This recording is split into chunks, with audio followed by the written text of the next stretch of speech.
November 1916, the Somme. Private Thomas Atkins climbs over the parapet at dawn, part of a raiding party tasked with capturing a section of German trench. He's 21 years old, been in France for 8 months, killed 3 men that he knows of, hates Germans with the fierce certainty that only propaganda and survival instinct can create. The Germans are Huns, barbarians, baby killers who crucify prisoners and commit atrocities that British newspapers describe in lurid detail. Atkins has seen the posters, read the pamphlets, heard the stories from officers who heard them from other officers who heard them from headquarters. The Germans are not human. Not really. They're the enemy, evil, deserving of every bullet and bayonet thrust. Atkins believes this completely, has to believe it, because if the Germans are human, if they're men just like him, then what is he doing here? What has he been doing for 8 months? The raid is successful. They take the German trench after brief, vicious fighting. The surviving Germans retreat to their secondary line, and Atkins finds himself standing in an enemy trench for the first time, rifle ready, waiting for counterattack, looking around at the space the Germans occupied minutes before. What he sees stops him cold. The trench is not what he expected. It's not a primitive, barely functional dugout like the British trenches he's lived in. It's comfortable, well-built, almost civilized. The walls are reinforced with concrete, not just sandbags. There are actual steps leading to deeper bunkers, electric lights hanging from wire, not just candles and oil lamps, wooden floors, not mud. But that's not what shakes him. What shakes him are the personal items left behind in the hasty retreat. Photographs on a dugout wall. A German soldier with his wife and 3 children, smiling at the camera. Another photo of a football team, young men in athletic kit, arms around each other's shoulders, looking exactly like the football team photo Atkins has in his own kit. A half-written letter on a crude desk. Dear Mama, I hope this letter finds you well. I miss home more than I can say. The food here is terrible, and I dream of your cooking. A book of poetry, Goethe, well worn, obviously read and reread. A soldier's only entertainment in the trenches. A small wooden cross, crudely carved, with a German name, and the words Gott mit uns, God with us. A harmonica, sheet music. A deck of cards spread out on a table as if the players had been interrupted mid-game. A chessboard with a match in progress. A pair of boots set carefully beside a bunk, recently oiled and maintained. Inside one boot, a photograph of a young woman, a sweetheart presumably, with a handwritten note in German that Atkins cannot read but understands instinctively, "Come home to me." Atkins stands there, rifle in hand, surrounded by evidence that Germans are not Huns or barbarians or inhuman monsters. They are men, men who miss their mothers, men who read poetry and play chess and fall in love, men who maintain their boots and write letters home and pray to the same God that British soldiers pray to, men exactly like him. And in that moment, standing in a captured German trench, Private Thomas Atkins' understanding of the war begins to crack. Because if the Germans are just men, if they're not evil incarnate, then what is this war? What is he fighting for? What have the last 8 months of killing been about? The propaganda says the Germans are monsters, but the evidence in this trench says they're human. One of these things is a lie, and Atkins is starting to suspect which one. This is the story of what British soldiers found when they captured German trenches. Not weapons or military intelligence or evidence of atrocities, but something far more disturbing. Proof that their enemies were ordinary men. Proof that the propaganda was lies. Proof that they were killing people who were fundamentally no different from themselves. And how that discovery broke something in thousands of soldiers. Not their bodies, though plenty of bodies broke too, but their certainty, their ability to believe what they were told, their understanding of why they were fighting and what it was all for. Because it's easy to kill monsters, hard to kill men who read poetry and miss their mothers.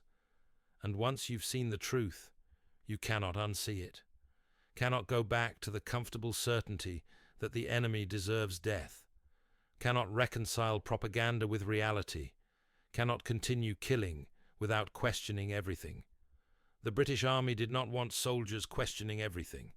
Questioning soldiers don't follow orders, don't charge machine guns, don't sustain a war that by 1916 had already killed millions and showed no signs of ending. But the evidence was there, in every captured trench, in every dugout, in every personal item left behind by retreating Germans.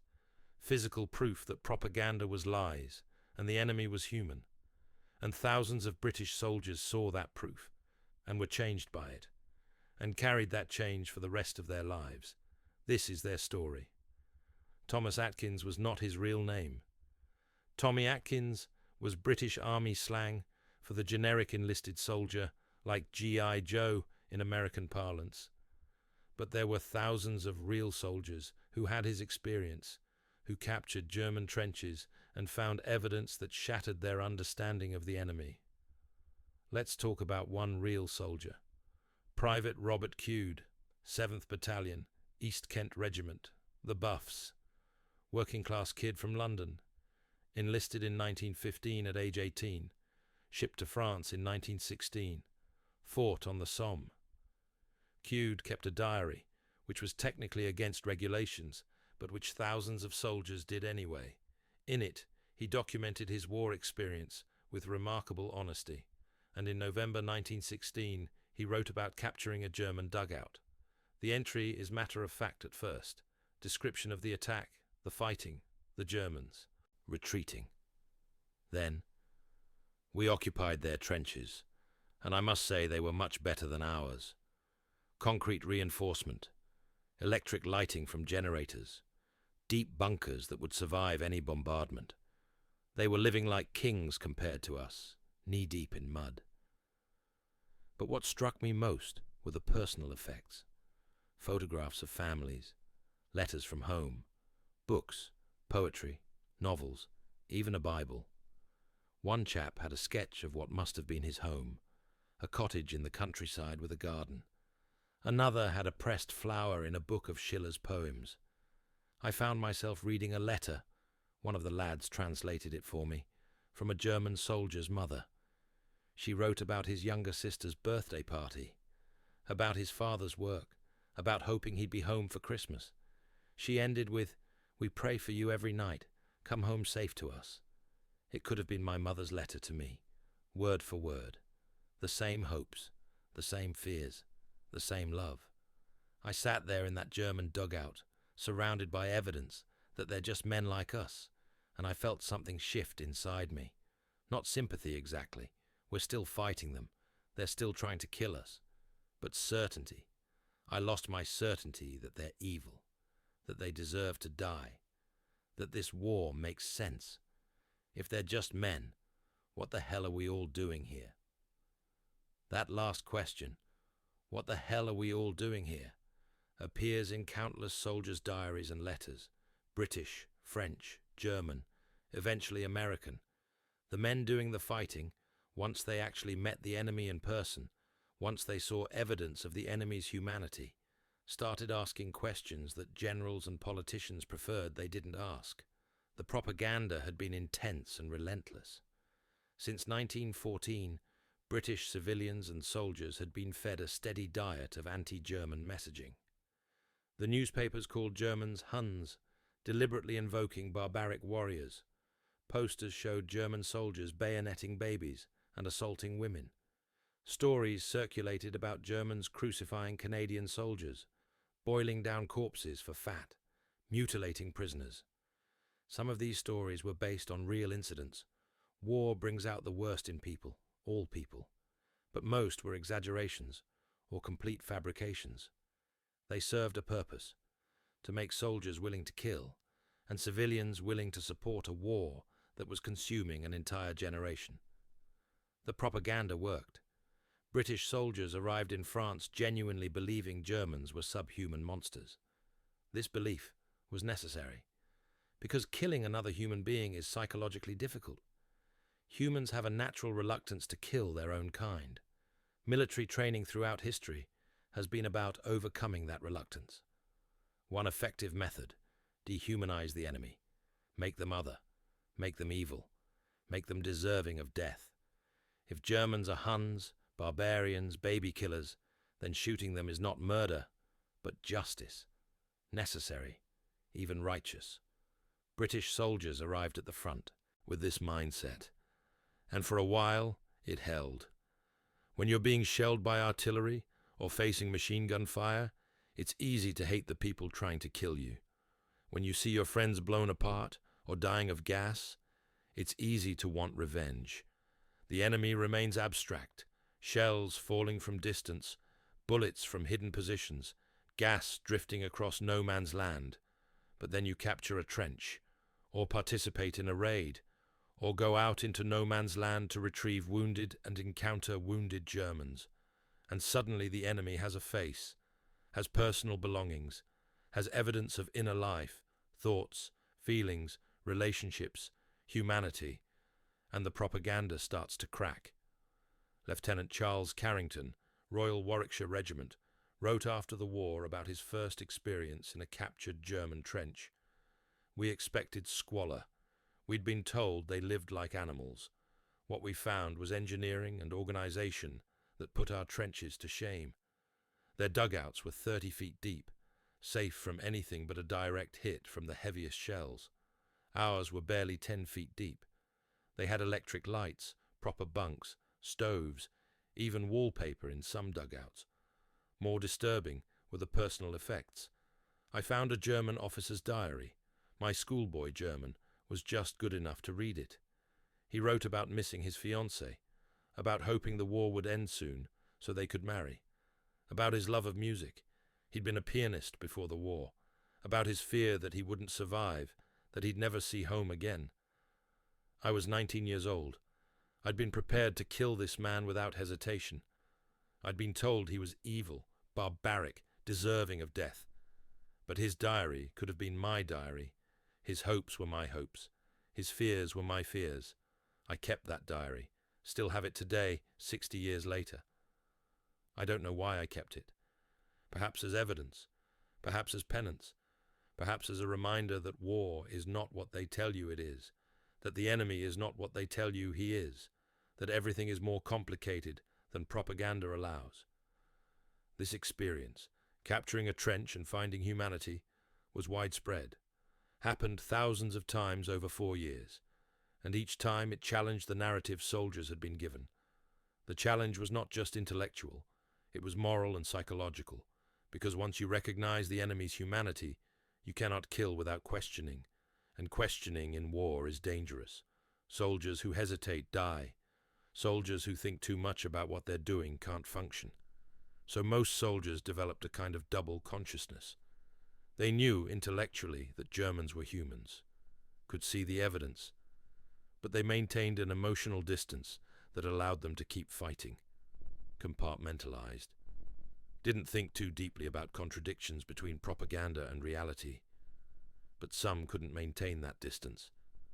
For some, the discovery of enemy humanity broke their ability to fight, created moral injury, damage not to body but to moral framework, to ability to believe in righteousness of cause. And everyone, even those who compartmentalized successfully, was changed, because you cannot see evidence that you've been lied to and remain unchanged, cannot discover that enemy is human and maintain pure hatred, cannot fight for 4 years with growing awareness that war is not what politicians claim, and emerge with faith in authority intact. The British Army understood this danger, which is why they discouraged fraternization, why they rotated units to prevent soldiers from becoming too familiar with specific enemy units across no man's land, why they maintained strict propaganda even as soldiers accumulated evidence contradicting it.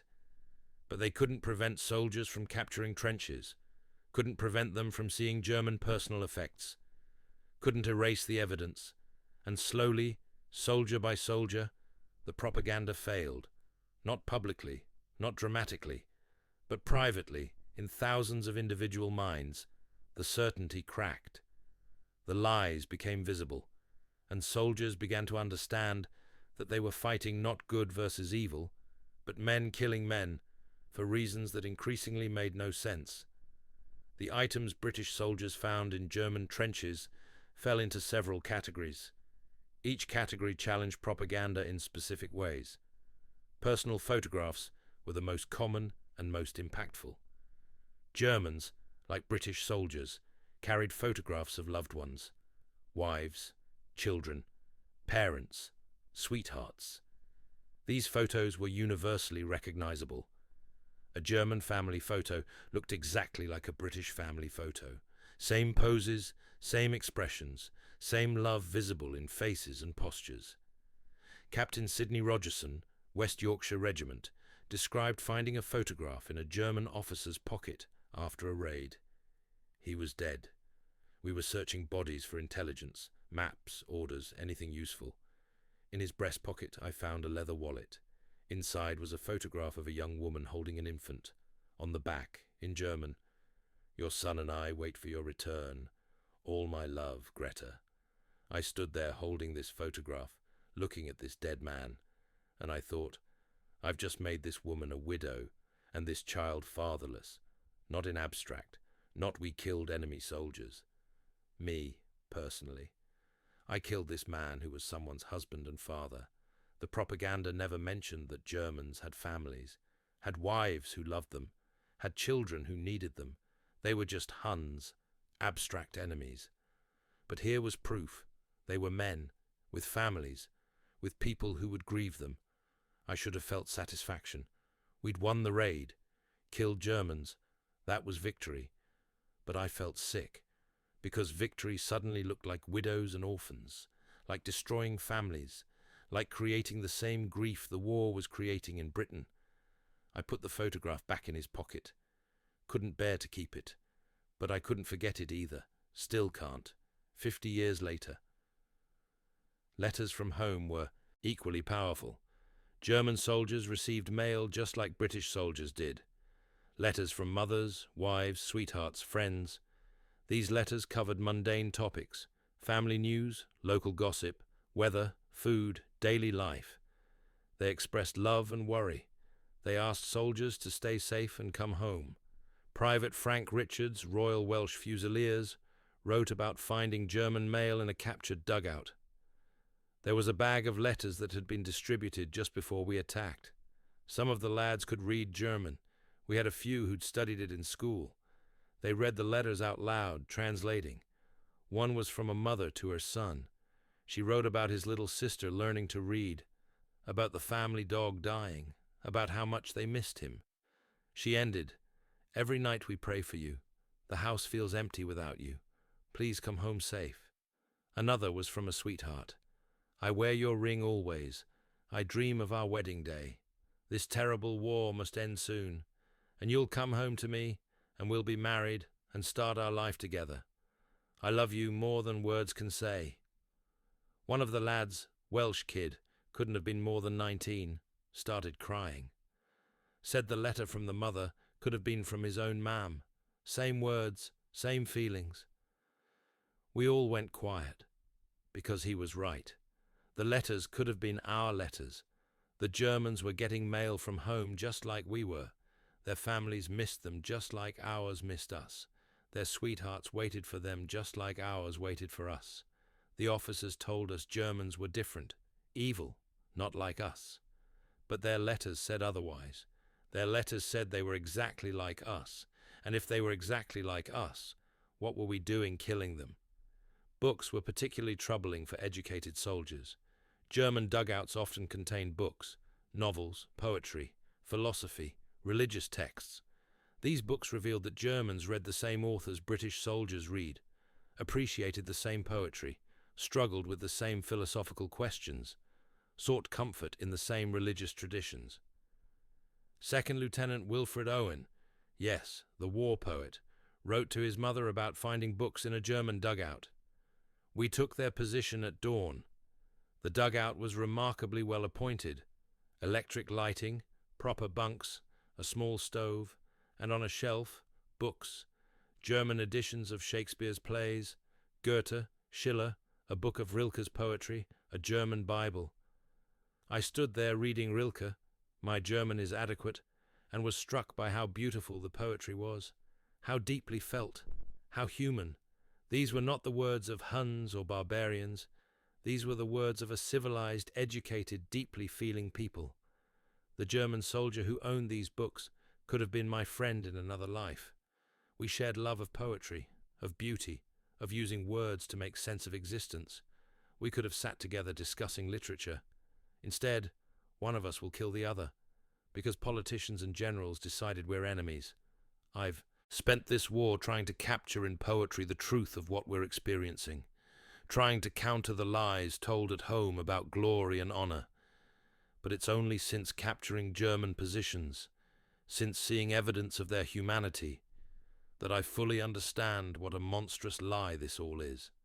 We're not fighting evil, we're just killing each other. For nothing. Owen would die 1 week before the armistice, killed by German machine gun fire crossing a canal. He was 25 years old. His Dulce et decorum est, written after his experiences in German trenches, remains one of the most powerful anti-war poems in English. Religious items challenged the propaganda that Germans were godless barbarians. German soldiers carried Bibles, rosaries, prayer books, crucifixes. They wrote in their diaries about praying, about seeking God's protection, about hoping God would end the war and let them go home. German belt buckles bore the phrase, Gott mit uns, God with us. British soldiers' belief was, God is on our side. Both sides claimed divine favor. Both sides prayed to the same Christian God. Both sides believed they were right and their enemies were wrong. Chaplain Julian Bickersteth, attached to various British units, wrote about this contradiction. I found it increasingly difficult to preach about our righteous cause after seeing evidence in captured German positions that they believed exactly the same thing. Their prayers were our prayers. Their faith was our faith. Their certainty that God was on their side was exactly as strong as our certainty. Both sides couldn't be right. God could not be on both sides. Which meant either God was on one side and millions of Christians on the other side were deluded, or, more likely, God was on neither side, and this war was simply men killing men while claiming divine approval.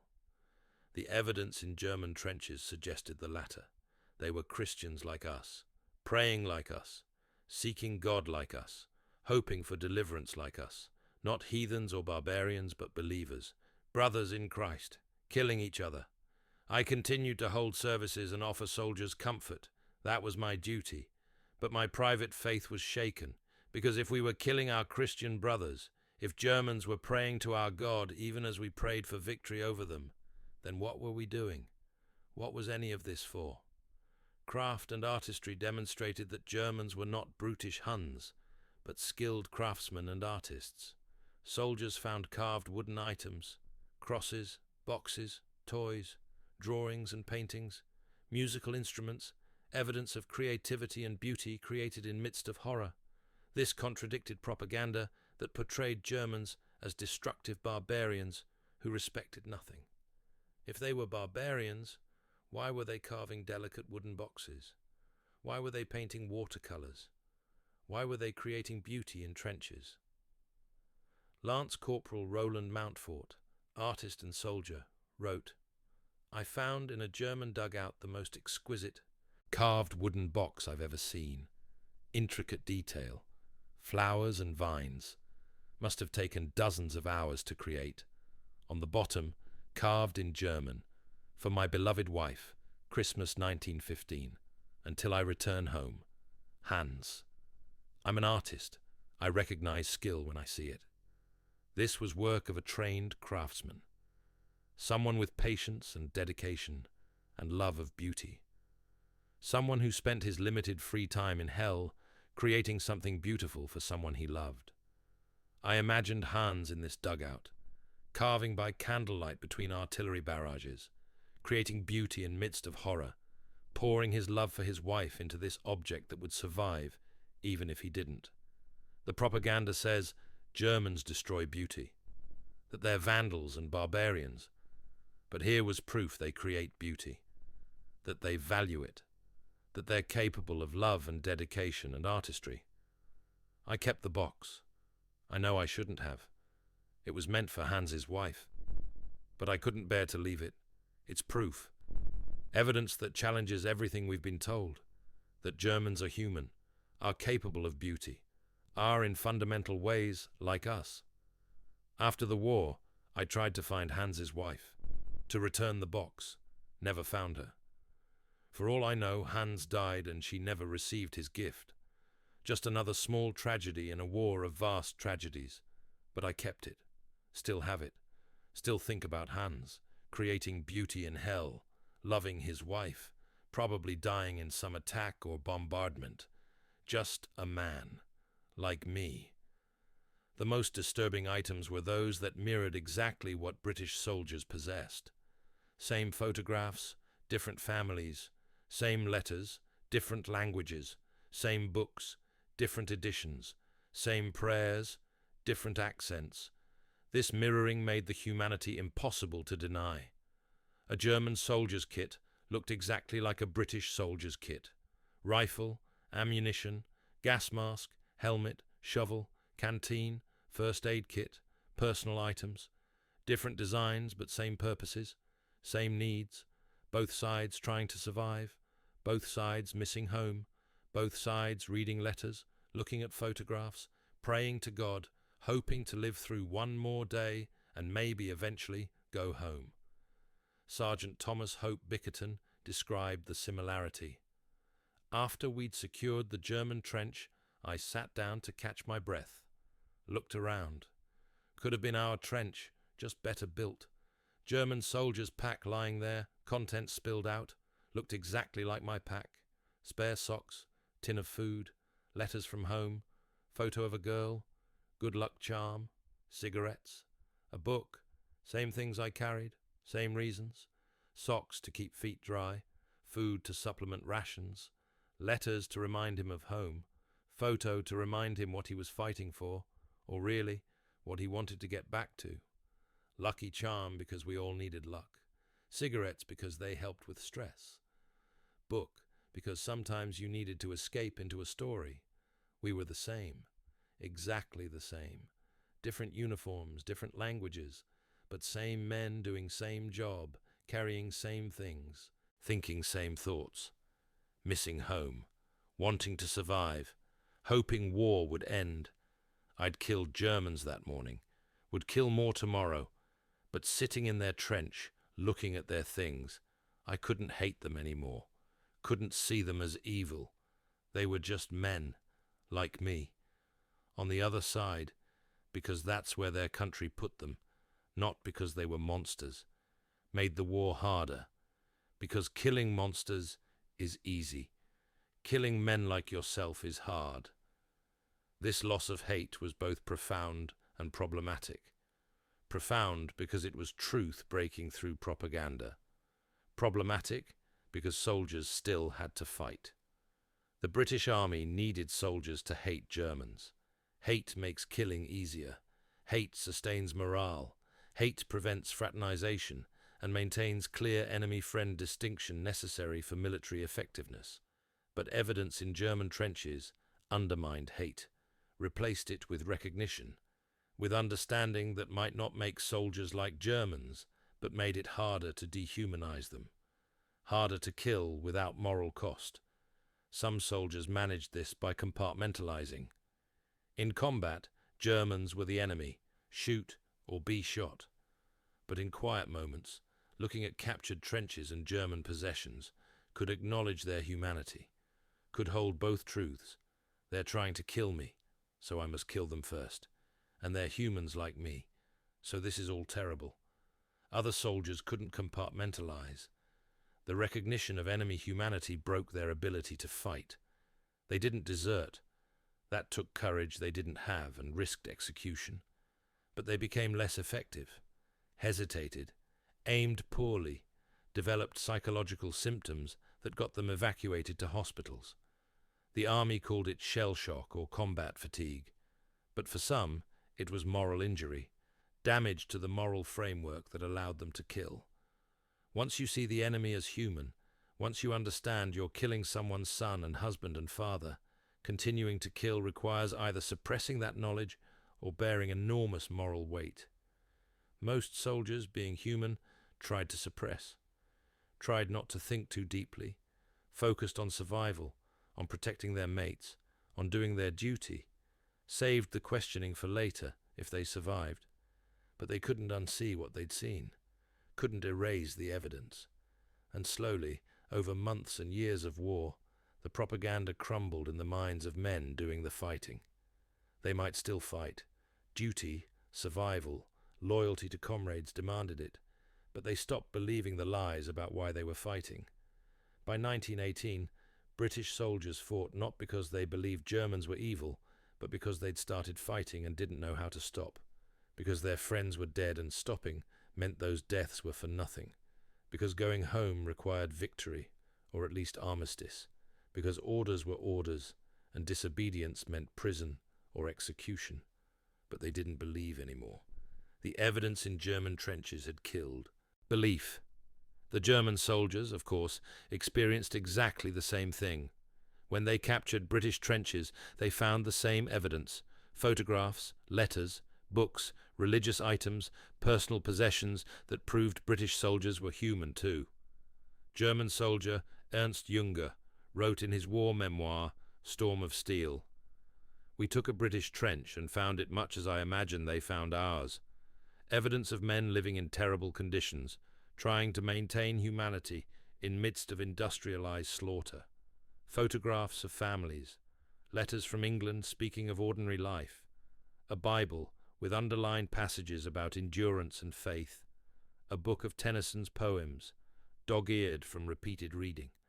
The British propaganda called us Huns, barbarians, baby killers.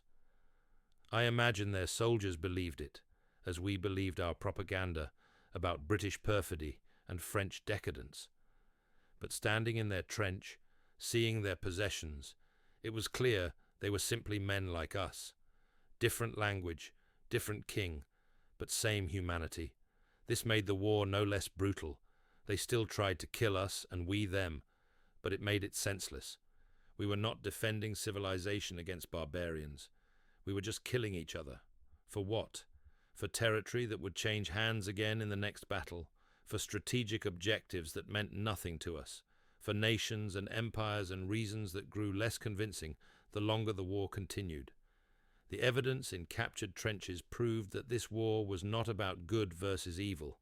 It was simply about nations fighting because they'd started fighting and didn't know how to stop. Junger survived the war, rare for a frontline German officer. His memoir, published in 1920, was controversial because it didn't demonize the enemy. British veterans reading it recognized truth in his descriptions, recognized their own experience reflected in enemy soldiers' words. After the war, organizations formed to promote reconciliation between former enemies.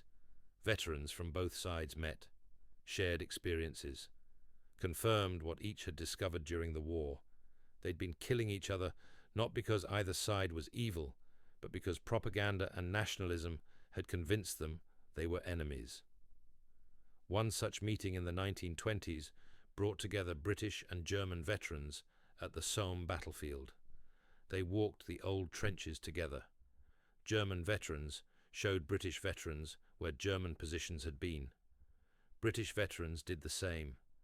They shared stories, compared experiences.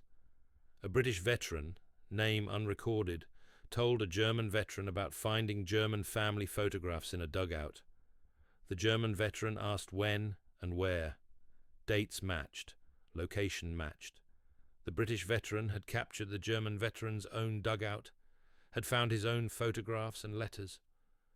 The two men stood there, former enemies, and wept, because they'd been trying to kill each other, because they'd been told they were different, because the evidence both had found in enemy trenches that they were the same had been true. Because so many had died for propaganda and lies, survivors carried the weight of that knowledge for rest of their lives. The men who saw evidence of enemy humanity and couldn't reconcile it with what they'd been told. Who fought anyway because they had to. Who came home with questions they couldn't answer. What was the war for? Why did we kill each other? What did all those deaths achieve? Were we lied to? Did our friends die for nothing? These questions haunted the generation that fought World War I, shaped their post-war lives, made many of them determined to prevent another war, made them suspicious of nationalism and propaganda and authority. When their son's generation faced another world war in 1939, many WWI veterans were conflicted. They understood necessity of fighting Hitler, genuine evil, not propaganda creation. But they also remembered being told the Kaiser was evil, remembered the propaganda, remembered discovering it was lies. How could they trust that this time was different? How could they believe authorities who had lied to them before? Some WWI veterans supported WWIs as necessary. Others were pacifists, refusing to support any war after what they'd experienced. Most fell somewhere between, understanding WWE had to be fought, but unable to embrace it with enthusiasm, knowing too much about what war actually meant. The evidence they'd found in German trenches, that enemies were human, had permanently altered their ability to accept simple narratives about good and evil, about just wars and necessary sacrifices. Private Robert Cude, whose diary entry opened this story, survived the war, returned to London, worked as a labourer, never talked much about his experiences except to other veterans, died in 1966 at age 69. His diary was donated to the Imperial War Museum after his death. Researchers reading it noted that his tone changed dramatically after November 1916, after the entry about finding German family photographs and letters.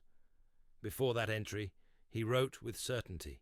After, with questions, with doubt, with awareness that nothing was as simple as he'd been told. Captain Sidney Rogerson, who found the photograph of a German soldier's wife and son, survived the war, wrote a memoir, 12 Days on the Somme, published in 1933. In it, he described the incident and its impact. That photograph haunted me, still does, because I see that German soldier's face when I think about the war, not as enemy, not as Hun or barbarian, but as man who loved his wife and child and died far from them. I killed him, personally, with my own hands in combat. And I'd do it again. It was war. He'd have killed me if I hadn't killed him first. But I can never forget that he was someone's husband and father, that my victory was his family's tragedy. The war made us all killers. That's what war does.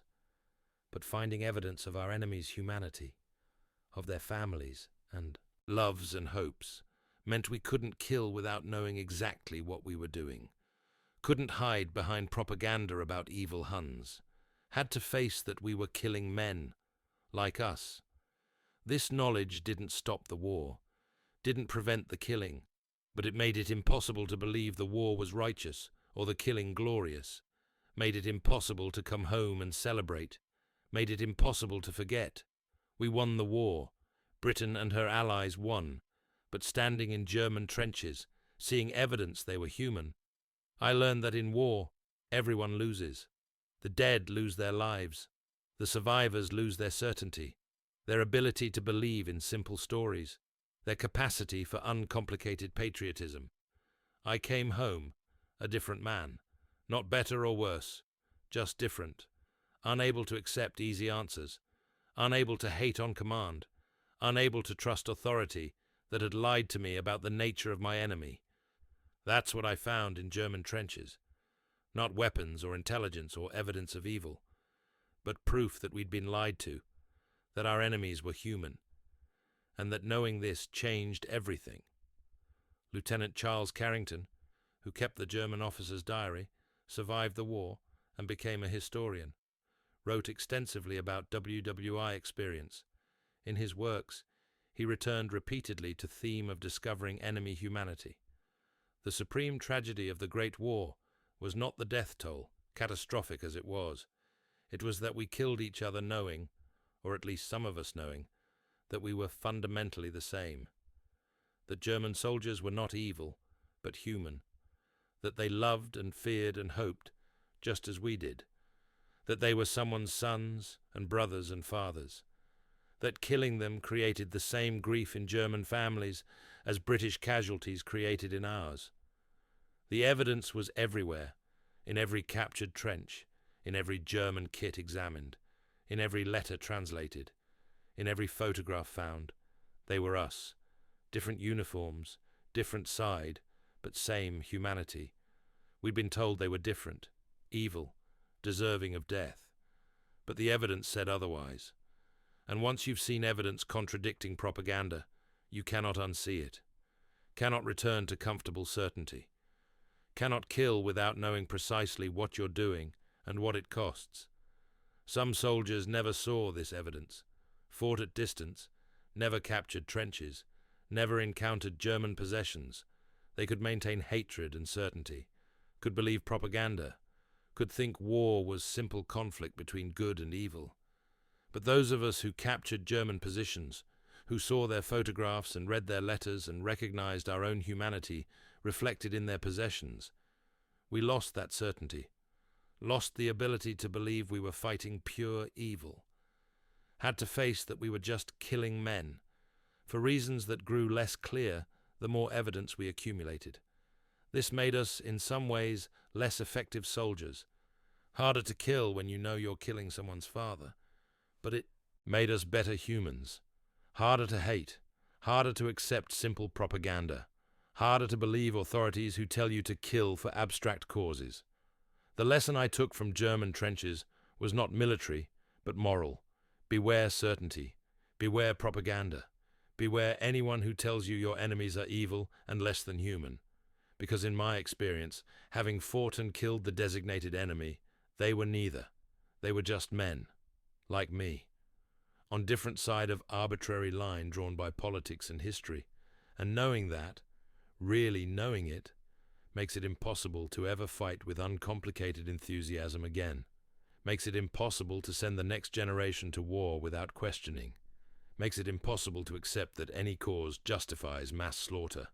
That's what German trenches taught me, the most important lesson of the war, and the one authorities least wanted us to learn.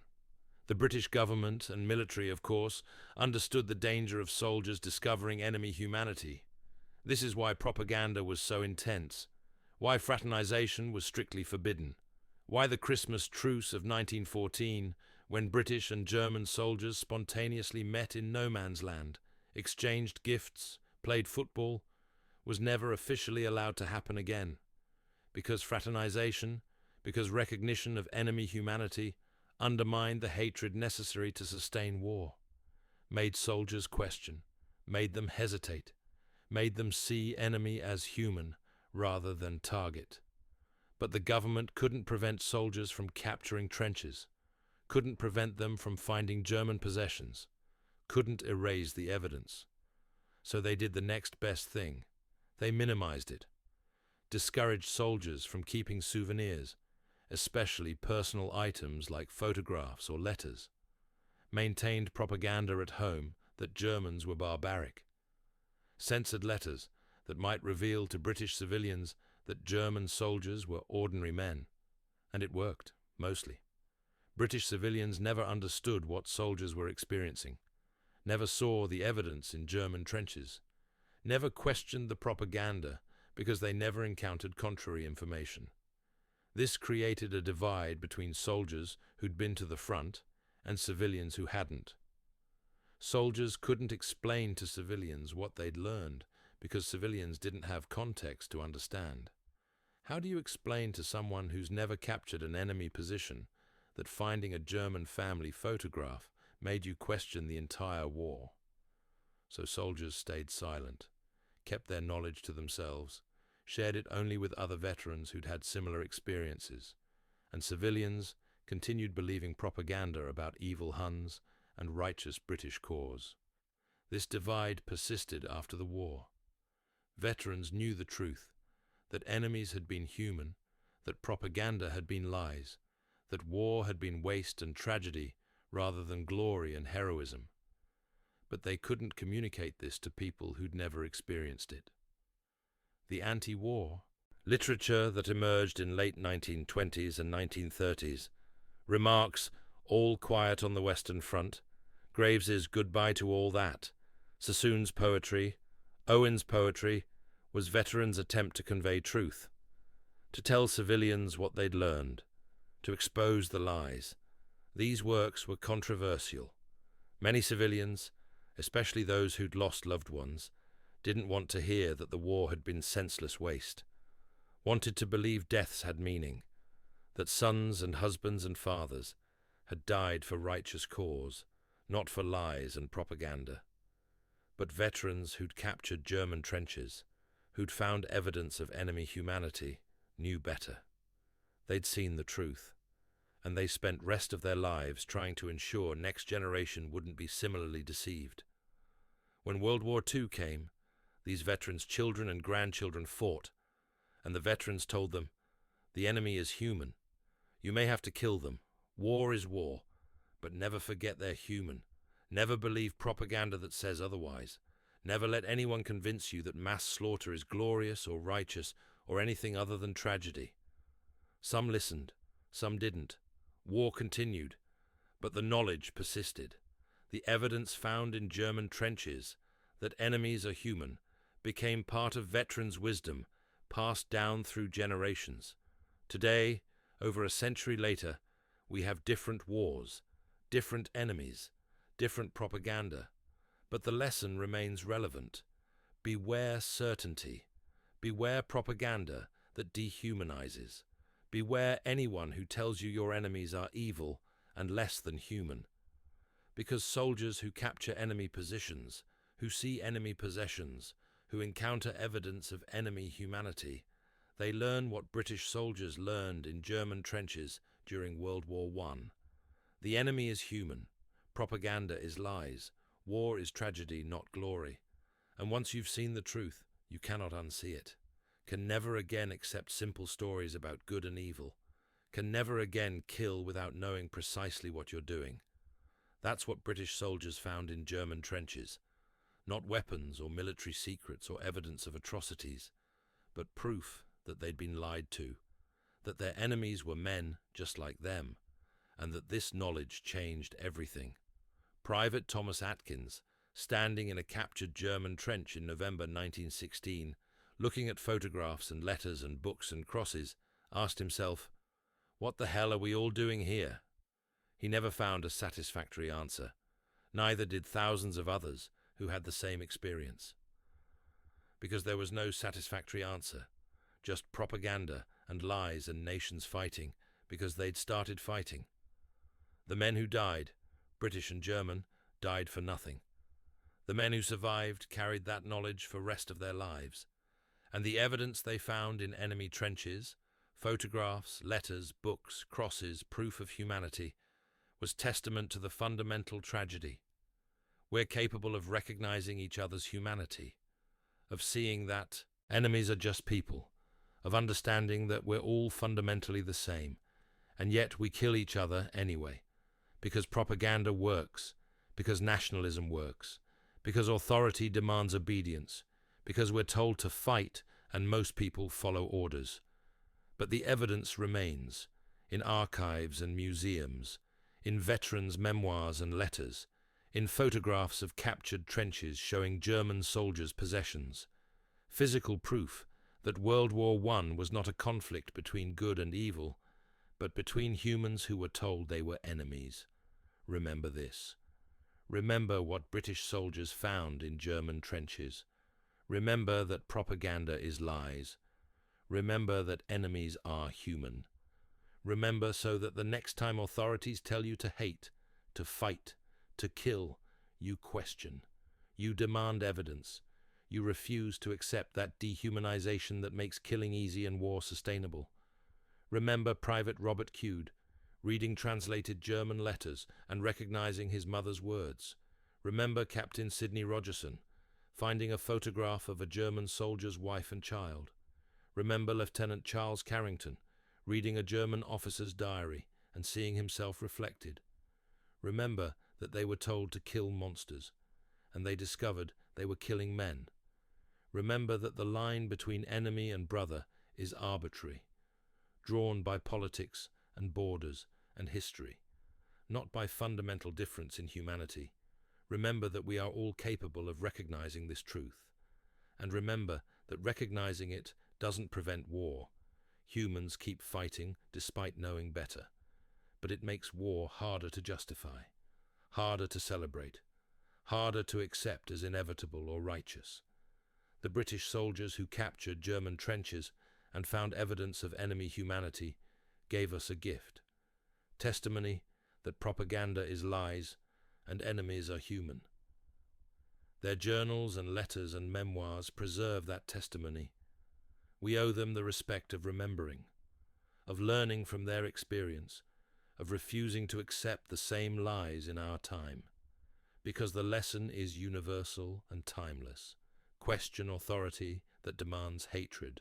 Question propaganda that dehumanizes. Question causes that require mass slaughter.